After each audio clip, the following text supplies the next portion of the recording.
slightly going against what Tom said, but for my own sake, I think it's probably a good idea to do this on a daily, as I seem to work pretty fast with stuff once I get into it.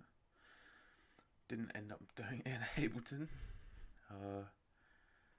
Don't know, stick with what you know, I guess, but maybe next week we could move the project over after I've had a few sessions and a few classes. Mixing with technology, I think that one is. But started off going for some kind of deep kind of vibe. Started making a bass in Serum. Got a kind of like fairly decent sound I was happy with. Started adding some post-processing on. In the end, having some humongous effects chain, but got it sounded pretty weird and cool. And then started trying to make some sort of bass line with it. Got something down, bit of an idea to start with, just a little 16 bar loop, and then fired up 2 more instances of Serum. Thought I'd try and do some drums from scratch. I do already have some presets that I've made myself. A snare preset, which I kind of just used that snare preset slightly tweaked to taking out the white noise and stuff to make the kick drum. So I got that down, usual drum and bass, kick pattern, kick drum pattern, kick snare pattern, and using a few hat loops and stuff I was picking out from a library, and got a little groove going and stuff, but there was just, I don't know, something about it just wasn't, it was missing something in that kind of mid-range.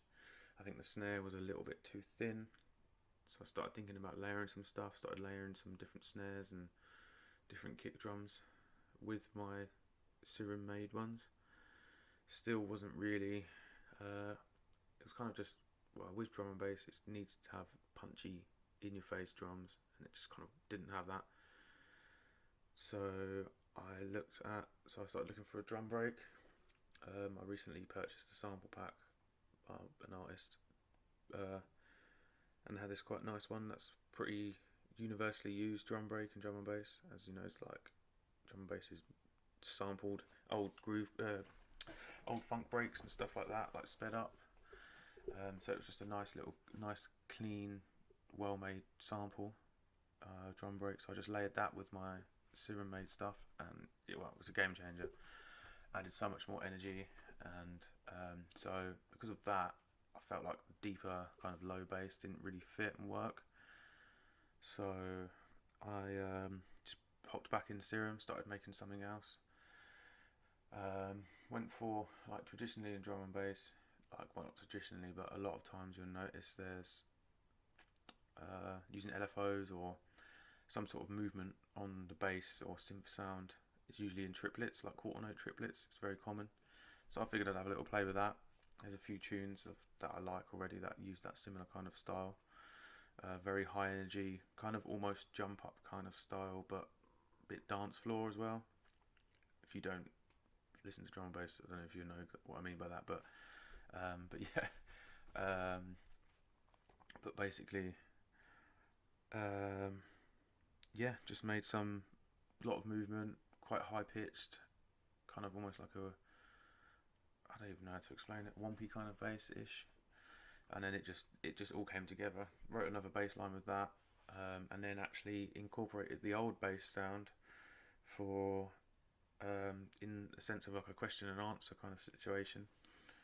The new bass question, and then had a nice little answer, or what other people call it, I don't know. Yeah, it was one of them that just all of a sudden it just clicked, and then yeah, so it's just progressed from there at the moment.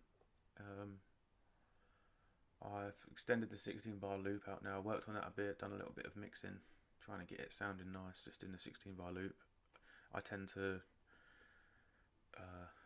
attempt to mix as I go. I think personally that works better for me with my workflow, because trying to arrange before I've kind of got a bit more of a clearer sound, I end up getting bogged down with that anyway. So it's just good for me to just do a little bit of work first, get it sounding fairly nice in a loop, and then progress from there. I tend to prefer starting with an intro and working linearly, like all the way through, because I find once you have a drop and that main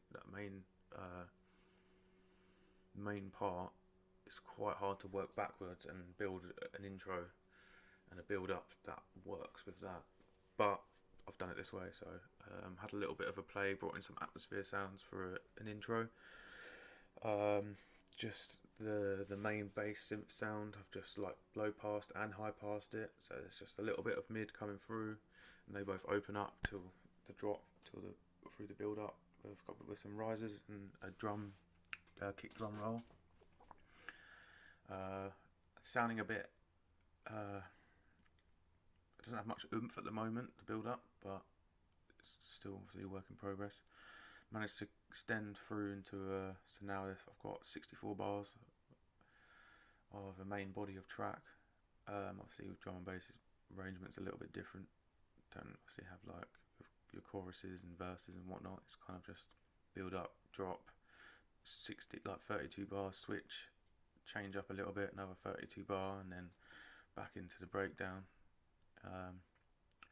But yes, I've changed it up a little bit. I've added in an LFO, so the just changing the movement a little bit for the second